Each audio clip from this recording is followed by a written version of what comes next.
ആത്മീയത. അത് തന്നെയാണ് മതം എന്നൊക്കെ പിന്നെ അത് ഔപചാരികമായിട്ട് അത് തന്നെയാണ്, അങ്ങനെയാണ് ഇത് വരുന്നത്. അപ്പൊ എല്ലാവർക്കും ശരീരത്തിനെ വൃത്തിയാക്കാനും നമ്മുടെ പരിസരം വൃത്തിയാക്കാനും പല ഉപായങ്ങളുണ്ട്. പക്ഷെ മനസ്സിനെ വൃത്തിയാക്കാനുള്ള ഉപായങ്ങൾ എന്താണ്?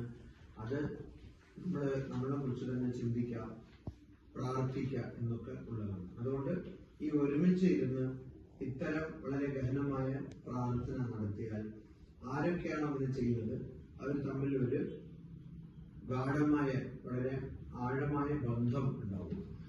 അതുകൊണ്ടാണ് പ്രാർത്ഥിക്കുന്നത്.